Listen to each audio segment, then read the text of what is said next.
ودع عنك آراء الرجال وقولهم فقول رسول الله أولى وأشرح ولا تك من قوم تلهوا بدينهم. السلام عليكم ورحمة الله وبركاته. الحمد لله رب العالمين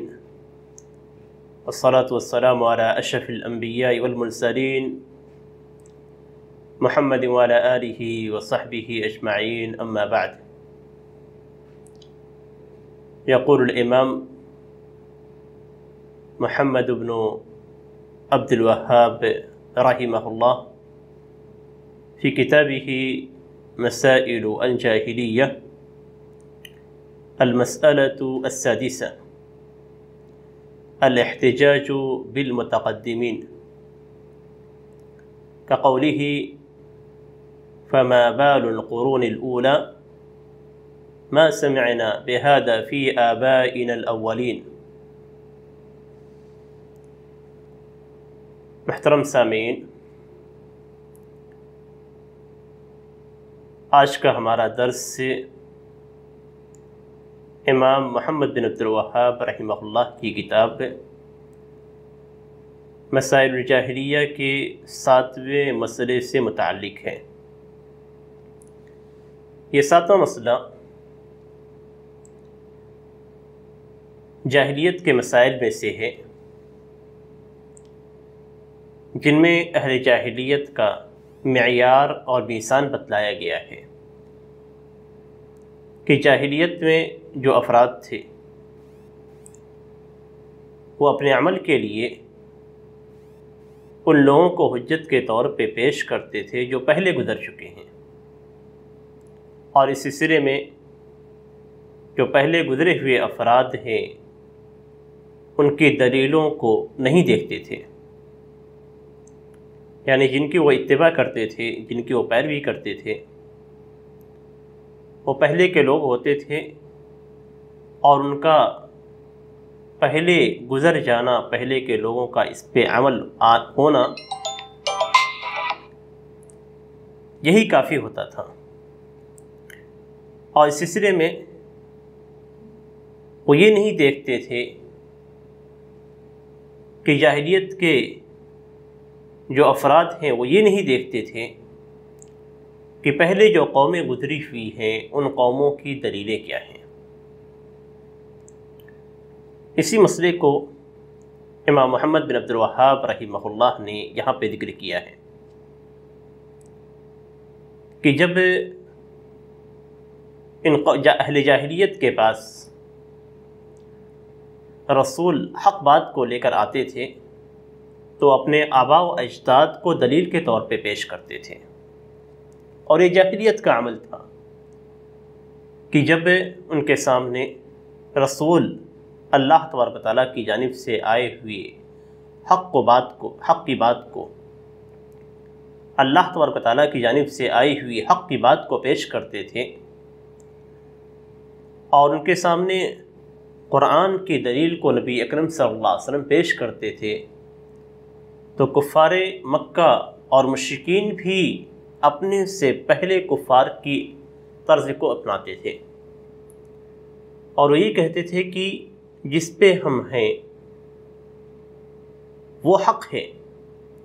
اس لیے کہ ہمارے آباء و اجداد اسی دین پہ چلے آ رہے ہیں، جو پچھلی قومیں تھیں وہ اسی دین پہ تھیں، اس لیے ہماری باتیں حق ہیں اور آپ جو پیش کر رہے ہیں یہ نئی بات ہے، اور یہ نئی بات ہم نے کبھی نہیں سنی، ہمارے آباء و اجداد نے نہیں سنی ہے۔ یہاں پہ مؤلف نے جو آیت کریمہ پیش کی ہے وہ سورۃ الطٰہٰ کی آیت نمبر 51 ہے، جس میں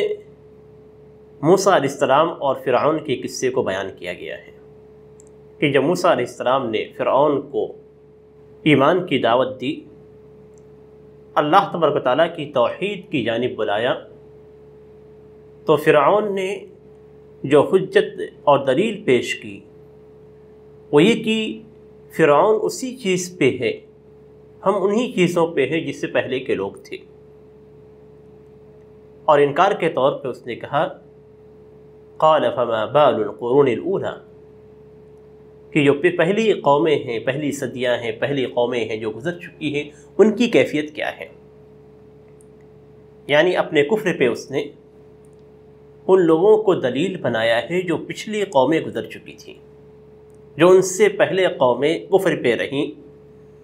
انہیں اس نے دلیل کے طور پہ پیش کیا۔ اور یہی باطل دلیل ہے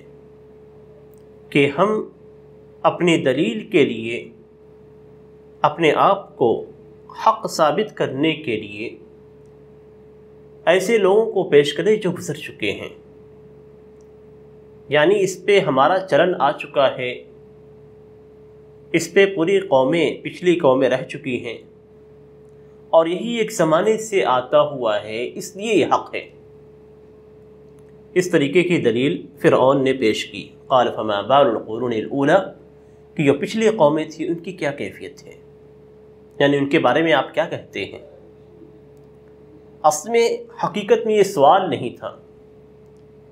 بلکہ فرعون کی جانب سے حضرت موسیٰ علیہ السلام پہ رد تھا کہ یہ ساری قومیں جو اسی کفر پہ چلی آ رہی ہیں کیا وہ غلط تھی؟ یعنی گویا یہ تمام کی تمام قومیں جو گزری ہوئی ہیں یہ سب کی سب حق پہ تھی، یہ کفر پہ تھے تو حق پہ تھے، اس لیے کہ اتنی قوموں کا کفر پہ جمع ہو جانا یہ ممکن نہیں ہے۔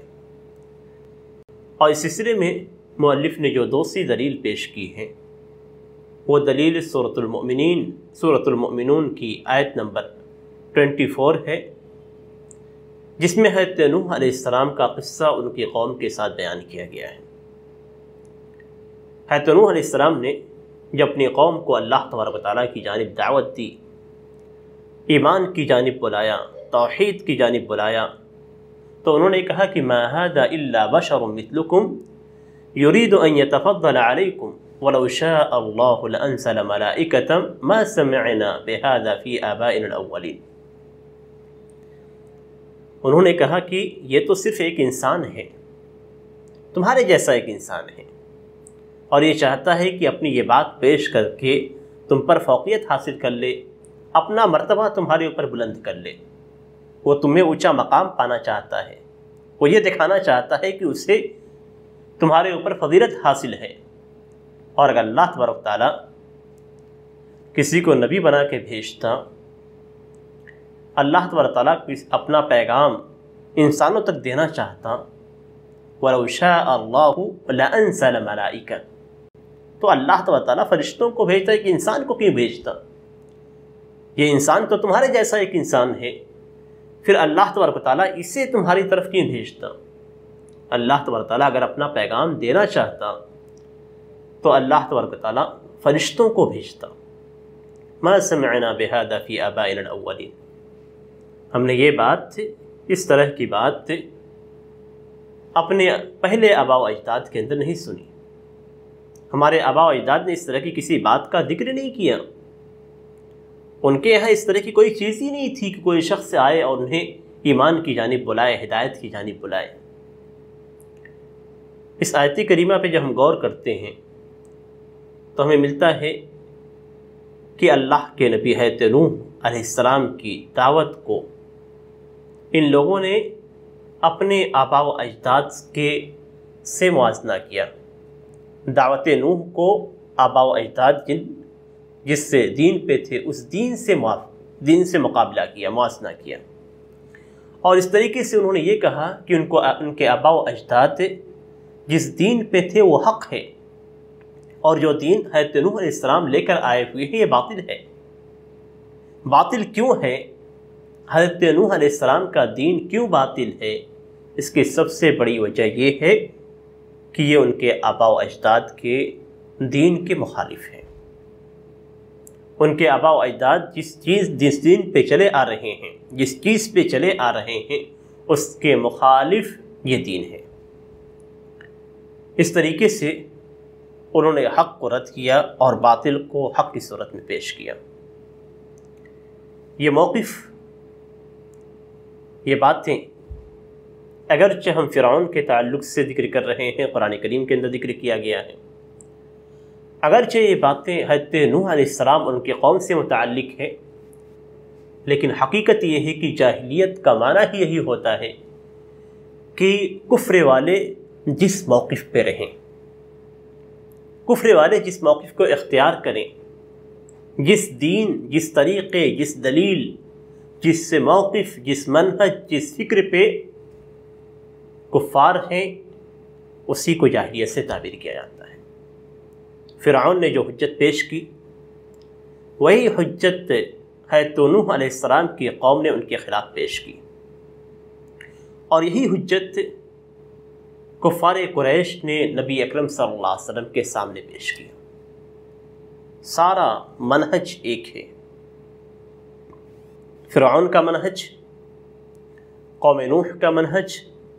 کفار قریش کا منہج، یہ سب منہج سب ایک ہی منہج پہ چل رہے ہیں، ایک ہی چیز کو معیار بنا رہے ہیں۔ وہ چیز کیا ہے کہ آباء و اجداد جس دین پہ رہے وہی دین صحیح ہے، اور اس کے مقابل اگر کوئی چیز پیش کی جاتی ہے تو باطل ہے۔ معیار، میزان، حق اور باطل کو پرکھنے کا معیار جس چیز کو قرار دیا گیا وہ یہ کہ آباء و اجداد جس دین پہ آ رہے ہیں وہی صحیح ہے۔ کفار قریش نے نبی اکرم صلی اللہ علیہ وسلم کے تعلق سے فرمایا ما سمعنا بهذا في الملة الآخرة ان هذا الا اختلاق۔ سورہ صاد آیت نمبر 7 میں اللہ تبارک و تعالیٰ نے کفار قریش کے دلیل کو پیش کیا ہے۔ ان کی دلیل کیا تھی کہ ہم نے اس بات کو پہلی قوموں میں نہیں سنی، پہلے دین میں نہیں سنا، یعنی جو دین ہمارے آباء و اجداد کا تھا اس دین میں ہم نے اس بات کو نہیں سنا، یہ تو من گڑت باتیں ہیں۔ یعنی نبی اکرم صلی اللہ علیہ وسلم جو باتیں لے کر آئے ہیں، اللہ تبارک و تعالیٰ کی جانب دعوت دینا، اللہ کی توحید کی جانب دعوت دینا، اللہ پر ایمان لانے کی جانب دعوت دینا، اور دین حق جو کچھ محمد صلی اللہ علیہ وسلم لے کر ہمارے پاس آئے ہیں یہ پچھلے دین کے اندر نہیں تھا، یعنی ان کے آباء و اجداد کے دین میں یہ چیز نہیں تھی۔ یہ تو بالکل گڑھی ہوئی باتیں ہیں، یہ من گڑت باتیں ہیں، جھوٹ ہیں، جو نبی اکرم صلی اللہ علیہ وسلم لے کر آ رہے ہیں جھوٹ ہے۔ کیوں؟ اس لیے کہ یہ دین، یہ باتیں ان کے آباء و اجداد کے دین کے خلاف ہے، جس طریقے پہ ان کے آباء و اجداد چل رہے تھے اس کے خلاف ہے۔ ان کے آباء و اجداد کس چیز پہ چل رہے تھے؟ بتوں کی عبادت کرنا۔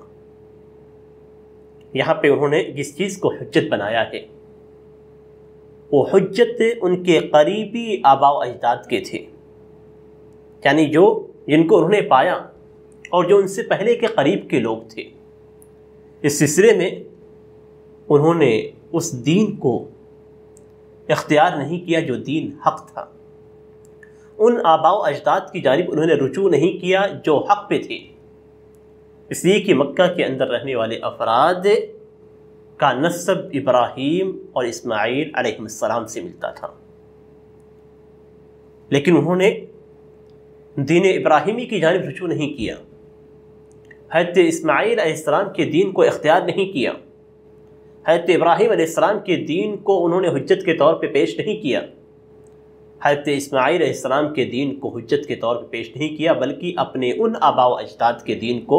حجت کے طور پہ پیش کیا جو باطل پہ تھے۔ اور یہ اس بات کی دلیل ہے کہ جس دین کو وہ پیش کر رہے ہیں، جن افراد کو حجت بنا رہے ہیں، وہ افراد باطل پہ ہیں، اس لیے کہ حق کے پاس دلیل ہوتی ہے، باطل کے پاس دلیل نہیں ہوتی ہے۔ یہی کفار کا طریقہ تھا، اور یہی جاہلی طریقہ ہے کہ کسی بھی چیز کے حق ہونے کے لیے پچھلی قوموں کو دلیل بنایا جائے، کسی بھی چیز کے حق ہونے کے لیے اپنے آباء و اجداد کو دلیل بنایا جائے۔ یعنی آدمی یہ کہے کہ میں حق پہ ہوں اس لیے کہ میرے آباء و اجداد اسی پہ تھے، میں حق پہ ہوں، کیوں؟ اس لیے کہ اگر میں حق پہ نہیں ہوں تو میرے باپ، میرے دادا، میرے آبا و اجداد یہ باطل پہ تھے۔ تو یا تو اپنے آبا و اجداد کو وہ باطل پہ قرار دے، اپنے آپ کو یا نئے جس دین کو اختیار کر رہا ہے دین حق کو اسے حق قرار دے، یا پھر دین حق کو باطل قرار دیتا ہے اور اپنے آبا و اجداد کو وہ حق پہ قرار دیتا ہے۔ یہاں مسئلہ کیا آتا ہے؟ مسئلہ اصل میں یہ آتا ہے کہ کیا ہمارے آبا و اجداد گمراہ تھے؟ کیا ہمارے آبا و اجداد گمراہ تھے؟ یہی مسئلہ آتا ہے، اور یہ مسئلہ ہم مسلمانوں کے سامنے بھی ہے۔ مسلمانوں میں سے بہت سارے مسلمان یہی سمجھتے ہیں کہ اگر ہم نے حق بات کو اختیار کیا تو ہمارے آبا و اجداد باطل پہ ٹھہریں گے، اور اگر ہم نے اپنے آبا و اجداد کی بات کو اختیار کیا تو وہی حق ہے، اس لیے کہ ہمارے آبا و اجداد باطل پہ نہیں ہو سکتے ہیں۔ یہی حجت، یہی باتیں ہوتی ہیں۔ آپ جب کسی کے سامنے رکھیں گے کہ یہ بات غلط ہے تو اس کا ایک ہی جواب ہوتا ہے کہ اتنے زمانے سے یہ چلا آ رہا ہے، کیا غلط تھا؟ قال فما بال القرون الاولى، کہ فرعون نے کہا تھا پچھلی قوموں کے بارے میں آپ مجھے بتلائیے، کیا وہ غلط تھے؟ یہاں بھی وہی سوال پیدا کیا جاتا ہے کہ اتنے زمانے سے ہمارے یہاں یہی عمل آ رہا ہے، کیا سارے لوگ جو پہلے کا عمل کرتے تھے وہ غلط تھے، وہ غلطی کر رہے تھے؟ سوال یہ نہیں ہے کہ وہ غلط کر رہے تھے یا صحیح کر رہے تھے، سوال یہ ہے کہ ان کا وہ عمل حق تھا یا باطل تھا۔ اگر حق تھا تو جو دلیل آپ کے سامنے پیش کی جا رہی ہے وہ دلیل کیا ہے؟ اور اگر باطل تھا تو آپ کے سامنے جو دلیل پیش کی جا رہی ہے وہ حق ہے، اور ہمیشہ معیار اور میزان دلیلیں ہوتی ہیں، کوئی دوسری چیز نہیں۔ دلیلوں کی روشنی میں ہی ہم اپنے آبا و اجداد کو حق پہ ٹھہرا سکتے ہیں، اور دلیلوں کی روشنی میں ہی ہم اپنے آبا و اجداد کو باطل پہ ٹھہرا سکتے ہیں۔ ہم یہ کہہ سکتے ہیں کہ ہاں یہ باطل ہے، ہاں یہ حق پہ ہیں، ہاں یہ باطل پہ ہیں۔ اور یہیں پہ ایک مسئلہ اور آتا ہے، اور مسئلہ یہ ہے کہ ہمارے یہاں جب کوئی دلیل پیش کی جاتی ہے تو عمومی طور پہ مختلف مسالک کے ماننے والے افراد یہ حجت اور دلیل پیش کرتے ہیں کہ کیا ان کے امام غلط ہیں؟ کیا ان کے امام غلط تھے؟ کیا ان کے امام غلط ہیں؟ کیا ان کے پاس علم نہیں تھا؟ اس طرح کی دلیلیں پیش کی جاتی ہیں، یعنی گویا انہوں نے بھی اماموں کو حق کا معیار سمجھ رکھا ہے، جس طریقے سے کفار قریش نے اپنے آبا و اجداد کو حق کا معیار قرار رکھا تھا۔ یہی نظر آتا ہے کہ جب بھی کوئی قرآن کی آیت پیش کی جاتی ہے یا نبی اکرم صلی اللہ علیہ وسلم کی کسی حدیث کو کسی کے سامنے رکھا جاتا ہے تو اس قرآن کی آیت یا حدیث کا مقابلہ وہ امام کے بات سے کرتا ہے۔ ہمارے فقہ میں ایسے ہے، ہمارے امام نے یہ بات کہی ہے، ہمارے عالم یہ بات کہتے ہیں، کیا وہ غلط ہے؟ یہی سوال کھڑا کیا جاتا ہے۔ سوال اصل یہ نہیں ہے کہ وہ غلط ہے یا غلط نہیں ہے، سوال یہ ہے کہ کیا جو دلیلیں پیش کی گئی وہ حق ہے یا نہیں ہے۔ اب جب دلیلیں پیش کی جاتی ہیں جو حق ہے تو حق کو قبول کرنا واجب ہے۔ آپ کے امام نے کیا کہا، آپ کے عالم نے کیا کہا، آپ کی فقہ میں کیا ہے، آپ کے آباء و اجداد کیا کہتے ہیں، آپ کے آباء و اجداد کا عمل کیا تھا، ان ساری چیزوں کو نہیں دیکھنا ہے، ہمیں صرف اور صرف دلیل کو دیکھنا ہے۔ اگر عالم دلیل پہ عمل کر رہا ہے تو کوئی شک کی بات نہیں کہ وہ حق پہ ہے، اور اگر عالم صحیح دلیل پہ عمل نہیں کر رہا ہے تو کوئی شک کی بات نہیں کہ وہ باطل پہ ہے۔ ہمیشہ معیار حق ہے، عالم نہیں۔ ہمیشہ معیار حق ہے، آباء و اجداد نہیں۔ اسی چیز کو یہاں پہ بیان کیا گیا ہے کہ حق جاننے کا معیار دلیلیں ہوا کرتی ہیں، آباء و اجداد نہیں ہوا کرتے ہیں۔ اصل میں ہونا کیا چاہیے کہ جب ہمارے پاس کوئی بھی بات آئے، کوئی بھی بات ہمارے سامنے پیش کی جائے، جیسے مثال کے طور پہ اگر جاہلیت کے عمل کو اور رسول کی دعوت کو لیا جاتا ہے تو یہاں پہ کیا ہونا چاہیے تھا؟ ہونا یہ چاہیے تھا کہ ہم رسول کی لائی ہوئی باتوں کو غور سے دیکھیں، اس میں غور و فکر کریں، اور پھر اس کا مقارنہ اور موازنہ اپنے آباء و اجداد کے دین سے کریں جس پہ ہمارے آباء و اجداد تھے۔ پھر اس کے بعد دیکھیں کہ کیا حق ہے کیا باطل ہے، اور یہی چیز ہم کر سکتے ہیں حق کو پہچاننے کے لیے کہ ہمارے پاس اگر کوئی شخص کوئی دلیل پیش کرتا ہے قرآن سے، سنت سے، اور ہمارے سامنے کسی دوسرے شخص کا عمل موجود ہے، ہمارے سامنے کسی عالم کی بات ہے، ہمارے سامنے آباء و اجداد کا دین اور دھرم ہے، ہمارے سامنے آباء و اجداد کا مسلک ہے، تو یہاں پہ ہم دونوں باتوں کا موازنہ کریں۔ یہ نہیں کہ ہم اسے کہیں کہ نہیں یہ صحیح ہے اس لیے کہ آباء و اجداد اس پہ تھے، یہ غلط ہے اس لیے کہ تم لائے ہوئے ہو۔ نہیں، عقل مند شخص پہ یہی واجب ہے کہ وہ دونوں کا مقارنہ کرے، دلیلوں کو دیکھے، اپنے آباء و اجداد کے عمل کو دیکھے، ان کے دین کو دیکھے، ان کے عقیدے کو دیکھے، ان کے منہج کو دیکھے۔ اس طریقے سے اسے حق اور باطل سمجھ میں آ جائے گا۔ صرف نگاہیں بند کر لینے سے اور یہ جواب دے دینے سے کہ ہمارے آباء و اجداد اسی پہ چلے آ رہے تھے، ہمارے عالم نے یہ کہہ دیا، اس لیے اب ہم کسی چیز کو قبول ہی نہیں کریں گے، جس پہ ہم چلے آ رہے ہیں، جس مسلک کو ہم اپنائے ہوئے ہیں اسی مسلک پہ ہم جمے رہیں گے، جس منہج کو ہم نے اختیار کیا ہوا ہے اسی منہج کو ہم اختیار کیے رہیں گے، اور اس کے برخلاف کسی بھی چیز کو قبول نہیں کریں گے۔ اور یہی پیش کیا جاتا ہے، اور یہی دلیل کے طور پہ لوگوں کو گمراہ کرنے کے لیے ان کے ذہنوں میں ڈالا جاتا ہے کہ دیکھو تم کسی دوسرے مسلک کی بات نہ سننا، کسی دوسرے مسلک کی بات مت سننا ورنہ وہ تمہیں گمراہ کر دیں گے، فلاں مسلک کے گمراہ ہے، اس گمراہ مسلک کی باتوں کا نہ سننا۔ اللہ تبارک تعالیٰ نے آپ کو عقل دی ہے، اللہ تبارک تعالیٰ نے آپ کو سمجھ دی ہے، آپ پہ اپنا کاروبار اپنی عقل سے چلاتے ہیں، صرف کسی کے کہنے سے نہیں چلتے ہیں کہ کوئی بھی کچھ کہہ دے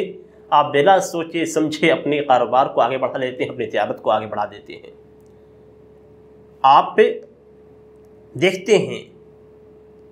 تحقیق کرتے ہیں، ڈھونڈتے ہیں، معلومات حاصل کرتے ہیں، پھر جب ایک نتیجے پہ پہنچتے ہیں اس کے بعد اپنے کاروبار کو آگے بڑھاتے ہیں۔ لیکن جب دین کی بات آتی ہے تو ہم آنکھوں کو موت لیتے ہیں، آنکھوں کو بند کر لیتے ہیں، کانوں میں ہم انگلیاں ڈال لیتے ہیں، دوسری کی باتیں سننا گوارا نہیں کرتے ہیں۔ کیوں؟ اس لیے کہ ہمارے ذہنوں میں یہ بیٹھا دیا گیا ہے کہ فلاں مسلک گمراہ ہے، اگر اس مسلک کی باتوں کو سنو گے تو گمراہ ہو جاؤ گے، اور اگر اس گمراہی سے آپ کو بچنا ہے تو آپ کو اس مسلک کی باتوں کو نہیں سننا ہوگا۔ اگر آپ نے اس مسلک کی باتوں کو سنا تو آپ گمراہی میں پڑ جائیں گے۔ یہی چیز پیش کی جاتی ہے، اور بڑے شد و مد سے بعض حق مسلک کے خلاف اسی چیز کو پیش کیا جاتا ہے۔ یعنی اتنا بولو، کسی مسلک کے تحت کے لیے، کسی مسلک کے خلاف اتنا بولو اور اتنا زبان سے نکالو اور اتنا اسے گمراہ قرار دو کہ لوگوں کے ذہن میں یہی بیٹھ جائے کہ وہ گمراہ ہے۔ گمراہ ہے تو آپ دلیل پیش کریں، ورنہ جو حق اس مسلک کے افراد آپ کو دے رہے ہیں، اس مسلک کے علماء آپ کے سامنے پیش کر رہے ہیں، اس کو قبول کیجیے۔ آپ کے سامنے ایک معیار ہے، اور معیار یہ ہے کہ آپ سے جب بھی کوئی بات دین کی جائے تو آپ دلیل مانگیں، دلیل اس سے طلب کریں، اپنی عقل کو بند نہ کریں، اپنی آنکھوں کو بند نہ کریں، اپنے کانوں کو بند نہ کر لیں، آپ دلیل طلب کیجیے، کوئی بھی شخص آپ کے سامنے آتا ہے آپ سے دلیل طلب کیجیے، اور وہ دلیل ایسی ہو جو صحیح بھی ہو اور فٹ بھی بیٹھتی ہو، اس کے بعد آپ قبول کیجیے۔ اگر دلیل صحیح ہے، فٹ نہیں بیٹھتی ہے، تو آپ کے پاس عقل دی گئی ہے فٹ بیٹھانے کے لیے، دلیلیں قرآن اور سنت کی ہیں، ان دلیلوں میں غور فکر کرنے کی ضرورت نہیں ہے، دلیل قرآن کی ہے، سنت کی ہے، صحیح سنت ہے، قرآن ہے، تو آپ کو دلیل قبول کرنی ہے۔ اگر آپ مسلمان ہیں تو اس صورت میں اللہ تبارک و تعالیٰ کی کتاب آپ کے لیے دلیل ہے۔ اگر آپ مسلمان ہیں تو نبی اکرم صلی اللہ علیہ وسلم کی سنت آپ کے لیے دلیل ہے۔ اب صرف آپ کو یہ دیکھنا ہے کہ آپ نبی اکرم صلی اللہ علیہ وسلم کی سنت کو، قرآن کریم کی آیت کو آپ جس مسئلے کے لیے دلیل کے طور پہ پیش کیا جا رہا ہے، اس مسئلے پہ آپ کو صرف یہی دیکھنا ہے کہ فٹ بیٹھتی ہے یا نہیں۔ اگر فٹ بیٹھتی ہے تو ایسی صورت میں آپ کے لیے وہ دلیل قابل قبول ہے، اور اگر فٹ نہیں بیٹھتی ہے تو اس صورت میں وہ دلیل آپ کے لیے قابل قبول نہیں ہے۔ ہمیشہ ہر دلیل کے تعلق سے ایک چیز اور دیکھنا ضروری ہے، اور آپ کو دیکھنا چاہیے، اور وہ یہ کہ وہ دلیلیں آپ کے مسئلے پہ فٹ بیٹھتی ہے یا نہیں۔ اور یہی اصل میں کسی بھی دلیل کو صحیح معنوں میں مسئلے پہ فٹ بیٹھا کر عمل کرنے کا ذریعہ ہے۔ یعنی کسی بھی دلیل پہ آپ کب عمل کریں گے؟ جب آپ کے سامنے وہ دلیل پیش کی جائے اور وہ دلیل آپ کے مسئلے پہ فٹ بیٹھتی ہو، جس کے بارے میں آپ بحث کر رہے ہیں یا جس کے تعلق سے آپ سوال کر رہے ہیں۔ آج ہمارے زمانے میں کچھ لوگ قبروں کی پوجا کرتے ہیں، قبروں پہ جاتے ہیں، نظر و نیاز چڑھاتے ہیں، اللہ تبارک و تعالیٰ کو چھوڑ کر قبر والے کو پکارتے ہیں، اور جن سے کہا جاتا ہے کہ یہ حق نہیں ہے، یہ شرک ہے، یہ شرک ہے، اور اسی کو مٹانے کے لیے نبی اکرم صلی اللہ علیہ وسلم تشریف لائے تھے۔ تو کہتے ہیں کہ ارے یہ تو سارے ملکوں میں پایا جاتا ہے، فلاں ملک میں دیکھیے وہاں بھی ایسے ہی ہے، فلاں جماعت کو دیکھیے وہ جماعت بھی اسی پہ ہے، اور یہ چیز آج سے نہیں ہے، ایک زمانے سے چلی آ رہی ہے۔ یہ دلیل ہے کہ ایک زمانے سے چلی آ رہی ہیں، ہمارے آباء و اجداد بھی یہی کرتے ہوئے آئے تھے۔ کیا یہ اس چیز کو صحیح قرار دیا جائے گا؟ یعنی ان کے شرک کے لیے اس دلیل کو قبول کیا جائے گا؟ یہ دلیل بالکل ویسی ہی ہے جیسے فرعون نے پیش کی تھی، جیسے حضرت نوح علیہ السلام کی قوم نے پیش کی تھی، جس طریقے سے نبی اکرم صلی اللہ علیہ وسلم کے زمانے میں موجود کفار مکہ، کفار قریش نے پیش کیا تھا۔ یہ ویسی ہی دلیلیں ہیں، آج کے زمانے میں بھی یہی دلیل پیش کی جاتی ہے۔ یہ جاہلیت والوں کی دلیل ہے۔ دلیل میں اس بات کا اعتبار نہیں کیا جائے گا کہ لوگ کس پہ ہیں، لوگ کس پہ چل رہے ہیں، صدیاں کس پہ گزری ہیں، اس کا اعتبار نہیں کیا جائے گا۔ اعتبار کس چیز کا ہوگا؟ کہ رسول صلی اللہ علیہ وسلم کیا چیز ہمارے پاس لائے ہیں۔ اس لیے کہ لوگ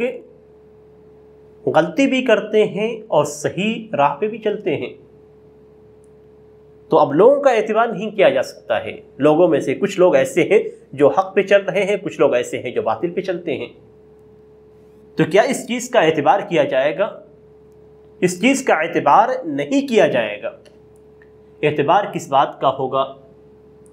کہ رسول اللہ صلی اللہ علیہ وسلم اللہ تبارک و تعالیٰ کی جانب سے جس بات کو لے کر آئے ہیں اس بات کا اعتبار کیا جائے گا۔ اس لیے کہ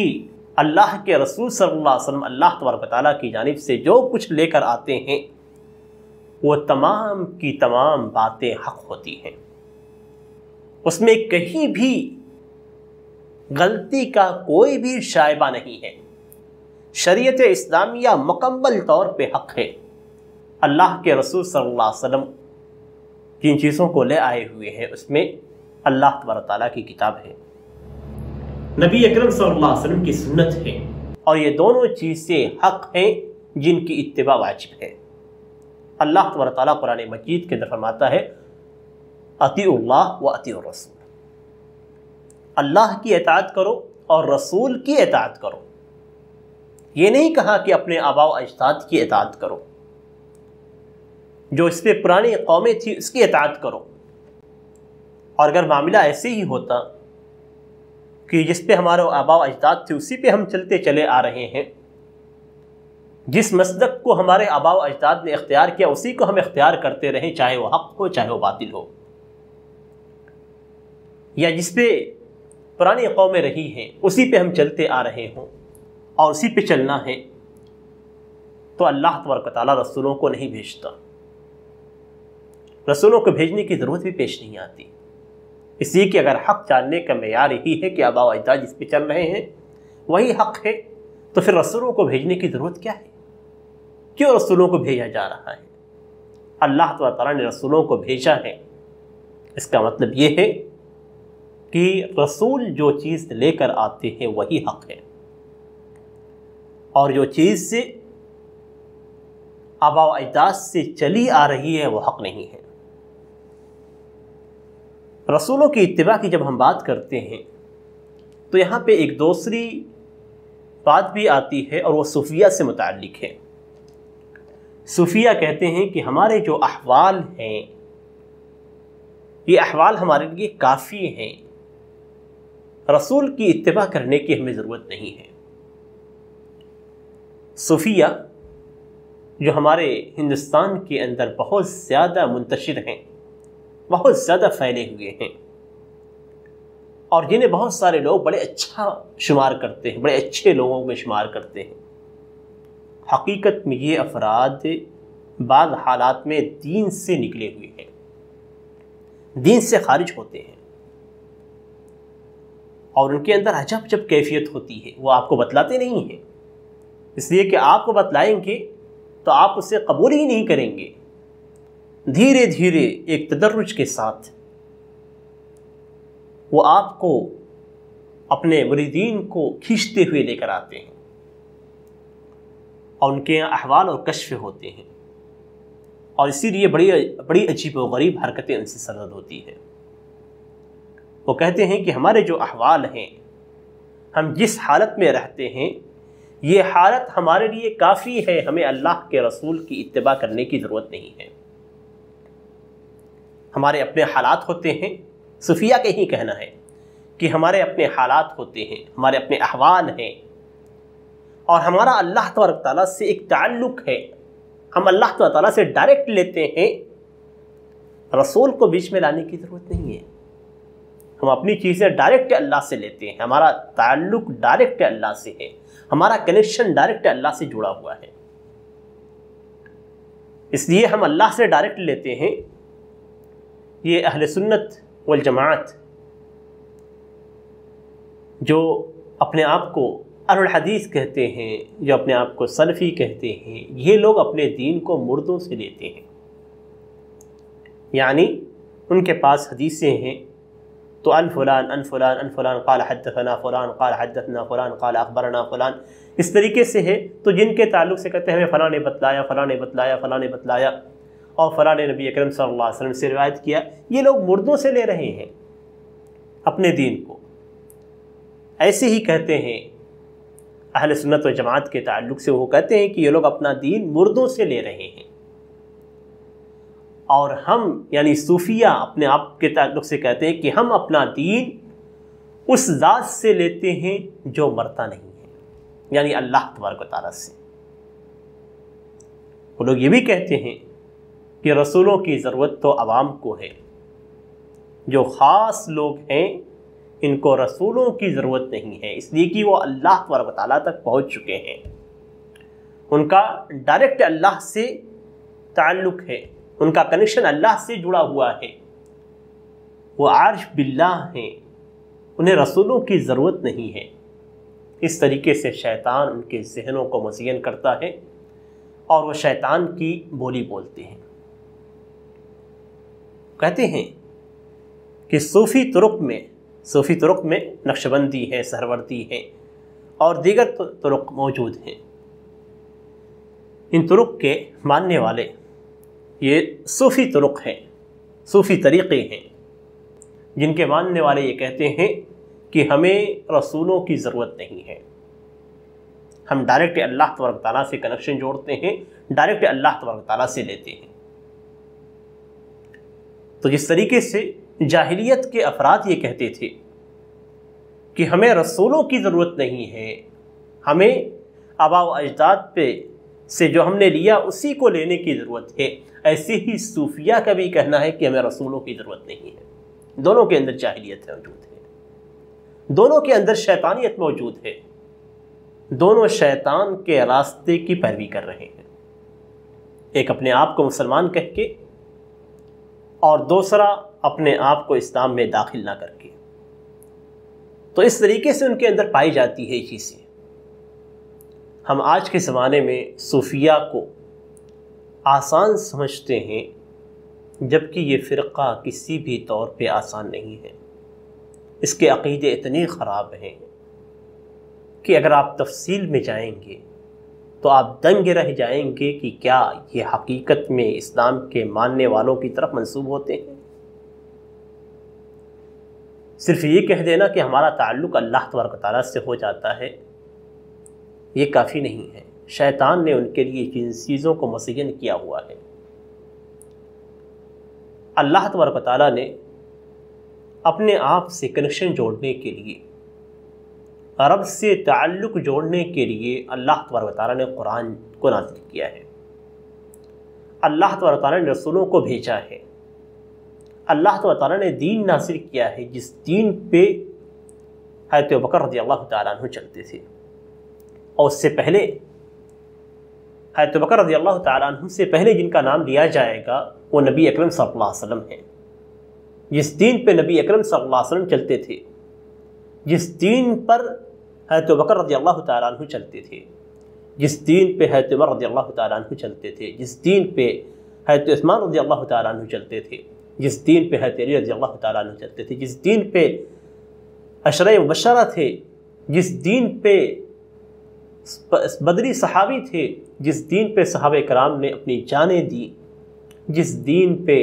صحابہ کرام اور تابعین اعظام تھے، اور اس دین کے تعلق سے یہ کہا جاتا ہے کہ یہ عوام کے لیے ہے، خواص کے لیے نہیں ہے۔ تعجب کی بات ہے۔ بہت ساری باتیں ہیں صوفیہ کے تعلق سے، انشاءاللہ کبھی کسی مستقل درس میں ان کی تفصیلات آپ لوگوں کے سامنے رکھی جائیں گی۔ ھذا وصلی اللہ علی نبینا محمد وعلی آلہ وصحبہ وسلم۔ السلام علیکم ورحمۃ اللہ وبرکاتہ۔